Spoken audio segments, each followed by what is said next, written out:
Kehamilan pada trimester pertama 11 menjelang 12 minggu. Jadi kita kalau batasan trimester pertama itu sampai sekitar menuju ke 14 minggu ya.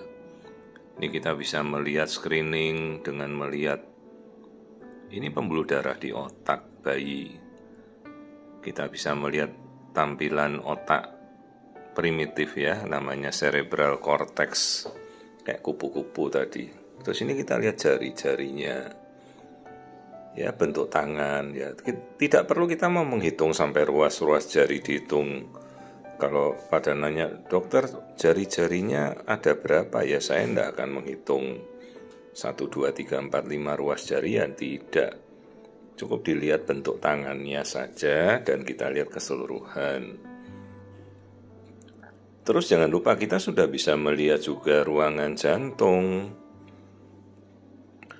Meskipun ini baru, ini 13 minggu ini, trimester pertama, tapi sudah bisa kita lihat, oh ya ruangan jantung ada 4 itu Bu, ruangannya normal. Ini pemeriksaan yang kita lakukan dari USG transvaginal. Kebetulan ini ibunya cukup obesitas, jadi saya tidak bisa melihat dengan jelas dari USG perut atau abdomen, jadi ya kita fungsikan dengan melihat USG dari transvaginal. Ya kita melihat itu struktur yang saya lihat tuh tadi lambung. Nah lambung sudah terisi, artinya si bayi itu kan sudah mulai menelan ya, suatu proses pencernaan sudah diminum air ketuban terus pipis ya, itu suatu proses daur ulang yang berkelanjutan. Kelamin sulit, kalau minggu segini masih sulit untuk kita bisa melihat. Tunggu dulu, tidak apa-apa, sampai bulan depan mestinya sudah bisa terlihat dengan jelas. Ingat, kelamin harus kita pastikan, banyak kasus ambigus genitalia ya, dimana kelamin bukan laki, bukan perempuan, namanya ambigus. Sering kemarin kita juga baru mendapatkan satu kasus ambigus genital juga. Tapi kalau lihat ini kayaknya nongol begitu ya, masa ini namanya masih palus, ya kemungkinan ya bakal nongol terus itu ya, kelihatan ujung kelaminnya itu. Dan sekarang kita sudah bisa melacak pemeriksaan genetika ya, NIPT sudah sangat terjangkau. NIPT dasar mungkin tidak lebih dari 2 juta sekarang ya.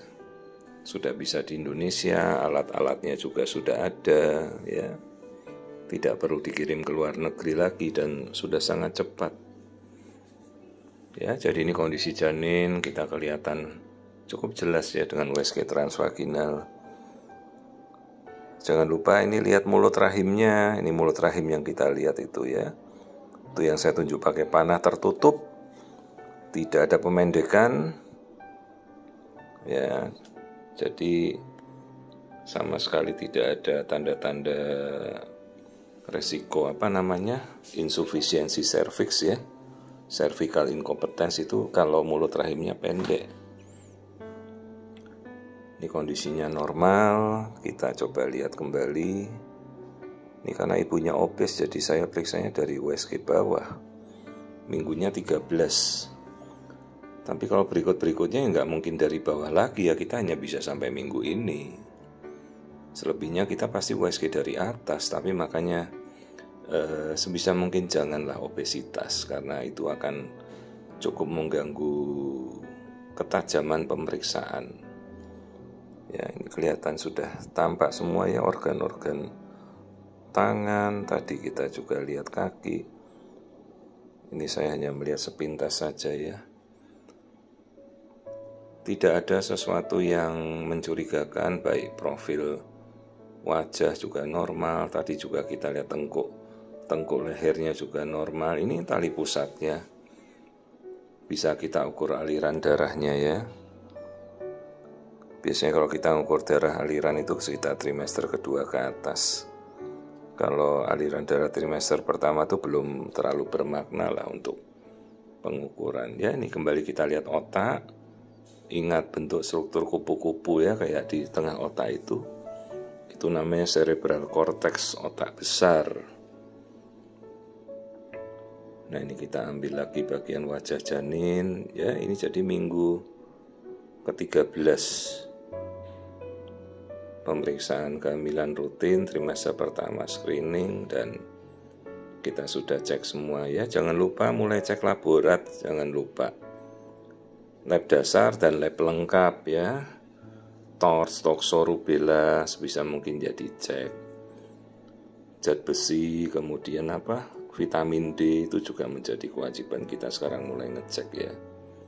Ya, pertumbuhan semuanya normal tuh, struktur-struktur terlihat dengan jelas. Jadi ini adalah kehamilan sekitar 13 minggu, pertumbuhan normal pada trimester pertama.